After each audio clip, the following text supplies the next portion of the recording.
Hello, beautiful audience. Assalamu alaikum. It's me, Yasim Farhad.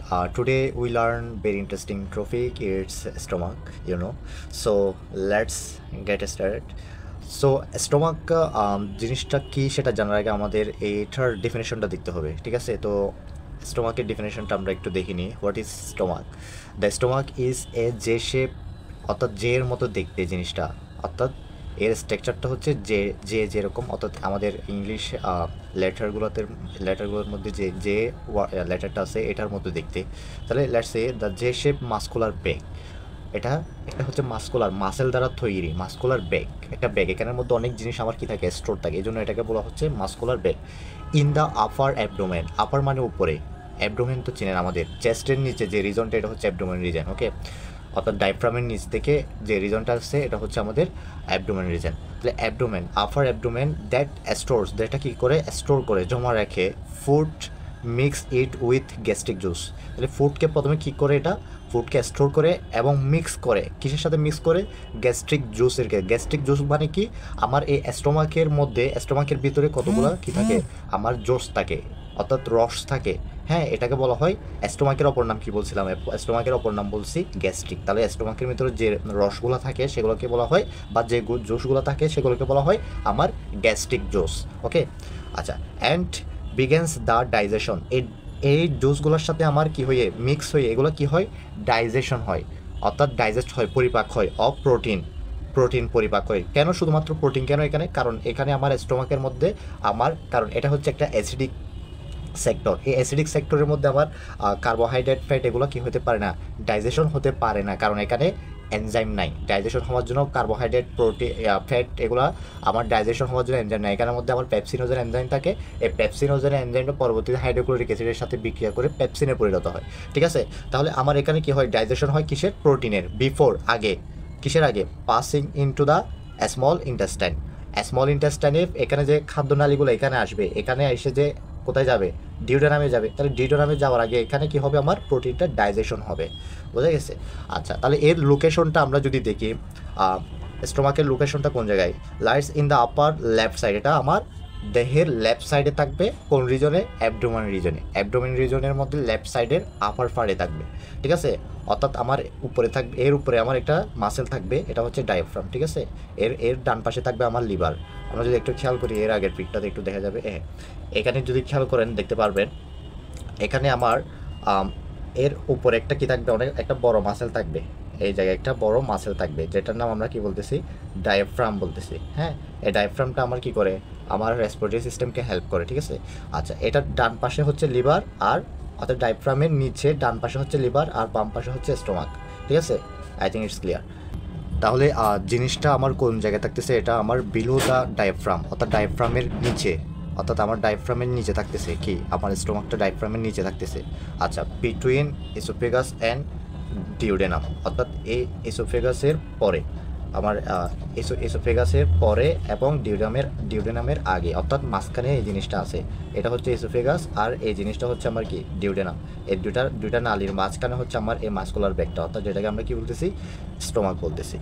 আচ্ছা, এরপরে যদি আমরা এটার পার্টসগুলো দেখি, এই জায়গাটা কি বলতেছি আমরা, প্রথম স্টোমাকের যে জায়গা থেকে স্টার্ট হচ্ছে, এসোফেগাসের পর থেকে তো স্টোমাকের শুরু না, তাহলে যে জায়গা থেকে স্টার্ট হচ্ছে সেই জায়গাটার নাম হচ্ছে আমার কার্ডিয়াক রিজন, ঠিক আছে? এই কার্ডিয়াক রিজনের মধ্যে আমার কার্ডিয়াক কি থাকে, কার্ডিয়াক স্ফিংক্টার থাকে, যেটা একটা বাল্বের কাজ করে থাকে। অর্থাৎ এই কার্ডিয়াক স্ফিংক্টারের কাজ হচ্ছে আমার এই আপনার এই স্টোমাকের মধ্যে কি আছে, হাইড্রোক্লোরিক অ্যাসিড আছে। এই হাইড্রোক্লোরিক অ্যাসিডটা যদি আমার কোথায় চলে যায়, আমার এখানে এসোফেগাসে চলে যায়, তাহলে আমার এখানে কি হবে, এসোফেগাসের ক্ষয় হবে। তাহলে যাতে আমার স্টোমাকে কেন ক্ষয় হচ্ছে না, তাহলে হাইড্রোক্লোরিক অ্যাসিড থাকা সত্ত্বেও, কারণ এখানে আমার মিউকাস মেমব্রেন আছে, কিন্তু আমার ইসোফেগাসের তো মিউকাস মেমব্রেন নাই, যার কারণে এখানে আমার অ্যাসিডিক সাইডটা যেতে পারবে না। সেই জন্য আমার মাঝখানে একটা কি থাকে, ভাল্ব থাকে, যাতে এখানকার জিনিসগুলা এখানে চলে যেতে না পারে। সেই জন্য এখানে একটা কার্ডিয়াক কি থাকে, স্ফিংক্টার থাকে। আচ্ছা, এরপরে আমার এই উপরে যে একটা উত্তল একটা অংশ দেখতেছে, এটাকে বলা হয় ফান্ডাস। এই উপরে যে জিনিসটা দেখতেছে এটার নাম হচ্ছে ফান্ডাস, ঠিক আছে? আর এটা হচ্ছে তার বডি। ফান্ডাসের পর থেকে এখান পর্যন্ত এটা পুরাই হচ্ছে তার বডি। আর ছোট একটা পাক দেখতেছি এর পাশে বড় একটা পাক দেখতেছি। ঠিক আছে, এই ছোটো বাঘকে কি বলা হয়? আচ্ছা, বায়োলজিক্যাল টার্মে যদি কোনো কিছু ছোটো জিনিস চলে আসে তাহলে এদের নাম হয় লেজার, আর যদি কোনো কিছু বড় কোনো কিছু জিনিস চলে আসে তাহলে এদের নাম হয়ে যায় গ্রেটার। তাহলে আমরা যদি এরপরের পিকটাতে একটু খেয়াল করি তাহলে দেখেন এই বড় একটা বাঘ দেখতেছি, বড় বাঘটার নাম হবে গ্রেটার কার্ভেচার। আচ্ছা, কার্ভেচার মানে হচ্ছে বাঘ, তাহলে আমার এই বড় বাঘটা হচ্ছে গ্রেটার কার্ভেচার, আর যে এখানে ছোটো বাঘটা হচ্ছে লেজার কার্ভেচার। আচ্ছা, এখানে আমার কি ছিল, আমার কার্ডিয়াক রিজনে একটা স্প্রিংটার ছিল না, যেটাকে আমরা কি বলতেছি কার্ডিয়াক স্প্রিংটারও বলা হয়, এটাকে আবার কার্ডিও ইসোফিগাল স্প্রিংটারও বলা হয়, কার্ডিও ইসোফিগাল স্প্রিংটার, কারণ এটা দুইটা জিনিসের মাঝখানে আছে। কোন দুইটা জিনিসের? আমার কার্ডিয়া এবং ইসোফিগাসের মাঝখানে এটা কি করতেছে, আমার একটা সংযোগস্থল তৈরি করতেছে, এই জন্য এই স্প্রিংটারের নাম হচ্ছে কার্ডিও ইসোফিগাল স্প্রিংটার। আচ্ছা, এরপরে আমরা যদি দেখি এর লাস্টের দিকে এসে এই জায়গায় এসে একটা স্প্রিংটার আছে, যাতে এখানকার অ্যাসিডিক রিজনগুলা যাতে আবার কোথায় স্মল ইন্টেস্টাইনে না যেতে পারে, এই জায়গায় একটা স্প্রিংটার থাকে, কারণ এই জায়গাটার নাম হচ্ছে পাইলোরাস। তো পাইলোরাস রিজনের মধ্যে যে পাইলোরাস রিজনের মধ্যে যে স্প্রিংটারটা থাকবে সেটার নাম হবে কি? পাইলোরিক স্প্রিংটার। স্প্রিংটার মানে হচ্ছে বাল্ব, ঠিক আছে, অর্থাৎ এটা কি করে সংযুক্ত করে একটা জিনিস বা কোনো একটা জিনিসকে বাধা দেয় এক জায়গা থেকে অন্য জায়গাতে না যাতে না যেতে পারে, ঠিক আছে। আচ্ছা, মোটামুটি এই জিনিসটা ক্লিয়ার। আর আমার স্টোমাকের মধ্যে অনেক লেয়ার আছে, এখানে অনেক লেয়ার আছে, অনেক সেল আছে। এরপর আমরা যদি স্টোমাকের লেয়ারগুলো যদি খেয়াল করি, স্টোমাকের সেল ওয়ালের লেয়ারগুলো যদি দেখি, তাহলে আমার স্টোমাকের মধ্যে টোটাল মূলত মেন লেয়ার যেগুলো সেগুলো, ঠিক আছে, মেন লেয়ার হচ্ছে আমার এই 4টা লেয়ার। কী? মিউকোসা, সাবমিউকোসা, হ্যাঁ, তারপর মাস্কুলারিস এক্সটার্না অ্যান্ড হচ্ছে সেরোসা।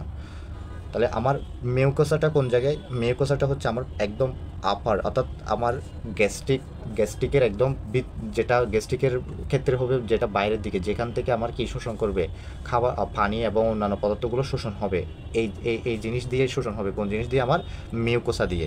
এরপরে মিউকোসার পরে আরেকটু ভিতরের লেয়ার যেটা, সেটা হচ্ছে সাব মিউকোসা। এরপরে সাব মিউকোসার পরে আমার যে জিনিসটা আসবে সেটা হচ্ছে আমার কি? Muscularis externa. এরপরে আমার একদম ভিতরে যেটা, স্টোমাকের একদম ভিতরে ইনল লেয়ার যেটা, সেটা হচ্ছে আমার সেরোসা, যেখানে আমার ব্লাড ভেসেল থাকে, বেশি পরিমাণে থাকে। আমার সাবমিউকাসেতেও থাকে, বাট আমার সেরোসাতে সবচেয়ে বেশি পরিমাণে ব্লাড ভেসেল থাকে, ঠিক আছে। আচ্ছা, এরপরে আমরা যদি গ্যাস্ট্রিক গ্ল্যান্ডের সেলগুলো দেখি, তাহলে গ্যাস্ট্রিক গ্ল্যান্ডের সেলগুলোর মধ্যে প্রথমে আসবে আমার মিউকাস সেল, ঠিক আছে। মিউকাস সেল থেকে আমার কি সিক্রেশন হয়? মিউকাস সেল থেকে আমার মিউকাস সিক্রেশন হয়, ঠিক আছে। আচ্ছা, মিউকাসটা আমার কি করে? আমার প্রোটেক্ট করে, কাকে প্রোটেক্ট করে? স্টোমাকের ওয়ালকে প্রোটেক্ট করে। কি থেকে প্রোটেক্ট করে? হাইড্রোক্লোরিক অ্যাসিড থেকে প্রোটেক্ট করে। হাইড্রোক্লোরিক অ্যাসিড থেকে, তাহলে কোন জিনিসটা আমার স্টোমাককে প্রোটেক্ট করতেছে? আমার মিউকাস প্রোটেক্ট করতেছে হাইড্রোক্লোরিক অ্যাসিড থেকে। আচ্ছা, এরপরে দ্বিতীয় নম্বরে যে সেলটা আসবে সেটা হচ্ছে প্যারাইটাল সেল। প্যারাইটাল সেলের কাজ কি? আমার হাইড্রোক্লোরিক অ্যাসিড সিক্রেশন করা এবং ইন্ট্রিনসিক কিছু ফ্যাক্টর কি করা? সিক্রেশন করা, যেগুলো কি করে আমার ডাইজেশনে হেল্প করবে, প্লাস এখানে কি করবে? আমার ব্যাকটেরিয়া, ভাইরাস যদি আমি খাবারের সাথে খেয়ে ফেলি, এগুলোকে কি করবে? ধ্বংস করবে। আচ্ছা, এরপরে আরও কিছু কাজ আছে, যেমন আমি এখানে ভিটামিন B12 অ্যাবজর্পশনও কী করে? হেল্প করে। আচ্ছা, এরপরে 3 নম্বর যে ইম্পর্টেন্স, এখানে কিন্তু আরও সেল ছিল আমাদের, যেগুলো ইম্পর্টেন্ট সেগুলো আমরা দেখতেছি। আচ্ছা, এরপরে 3 নম্বরে যে সেলটা আসবে সেটা হচ্ছে শিফট সেল, যেটা থেকে আমরা কি নিঃসরণ হয় বা সিক্রেশন হয়? পেপসিনোজেন সিক্রেশন, অর্থাৎ যেটা আমার প্রোটিন ডাইজেশনে হেল্প করে, ঠিক আছে। আচ্ছা, এরপরে জি সেল থেকে আমার কি একটা হরমোন নিঃসরণ হয়, যেটার নাম হচ্ছে গ্যাস্ট্রিন হরমোন। এই গ্যাস্ট্রিন হরমোনটা কি করে? আমার স্টিমুলেট করে, অ্যাসিডকে কি করে? স্টিমুলেট করে।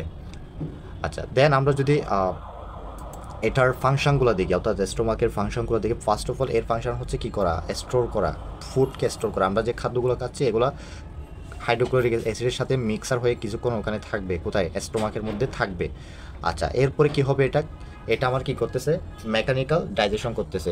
মেকানিক্যাল ডাইজেশনটা কেমনে? এই স্টোমাককে কিন্তু জায়গাতে বসে না, এটা মুভমেন্ট হয় এখানের ভিতরে, ঠিক আছে। মুভমেন্টের মাধ্যমে আমার ডাইজেশনে হেল্প করে, যেটাকে আমরা কি বলতেছি? মেকানিক্যাল ডাইজেশন হয়। আচ্ছা, এরপরে কি হয়? কেমিক্যাল ডাইজেশন হয়। কেমিক্যাল ডাইজেশন কি? কেমিক্যাল যে জিনিসগুলো সিক্রেশন করতেছে এগুলোর মাধ্যমে যে ডাইজেশনটা হচ্ছে, এটা হচ্ছে কেমিক্যাল ডাইজেশন, অর্থাৎ হাইড্রোক্লোরিক অ্যাসিড, পেপসিন, এগুলোর মাধ্যমে। আচ্ছা, এরপরে কি করে? আমার প্রোটিন ডাইজেশন করতেছে এখান থেকে, না, অর্থাৎ আমার প্রোটিনটা ডাইজেশন হওয়া শুরু হয় কোন জায়গা থেকে? স্টোমাক থেকে। এই জন্য বলতেছে প্রোটিন ডাইজেশন বিগেন্স হেয়ার, অর্থাৎ এই জায়গা থেকে আমার প্রোটিনটা ডাইজেশন হওয়া শুরু হয়।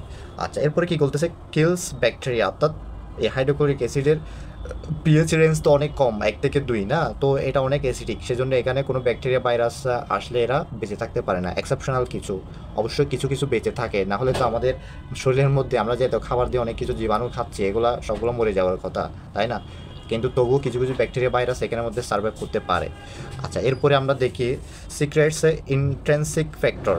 তাহলে ইন্ট্রেন্সিক কিছু ফ্যাক্টর সিক্রেট করে, যেগুলো থেকে কী হয়, আমার ভিটামিন B12 অ্যাবজর্পশন হচ্ছে। এর ফাইনাল ফাংশনটা কী হচ্ছে তাহলে, regulates the emptying into the small intestine by the pyloric sphincter. তাহলে পাইলোরিক স্পিন্টারের মাধ্যমে আমার এই স্টোমাক থেকে আমার কোথায় খাদ্যগুলো কোথায় যাচ্ছে, স্মল ইন্টেস্টাইনে যাচ্ছে। তাহলে এই জিনিসটা আমার রেগুলেট করতেছে কি, স্টোমাক নিজেই। তাহলে ওভারঅল এই জিনিসটা I think everyone's clear. Okay, so আজকের টপিক এতটুকুই। নেক্সট টপিক দেখার জন্য আমন্ত্রণ রইল। আসসালামু আলাইকুম।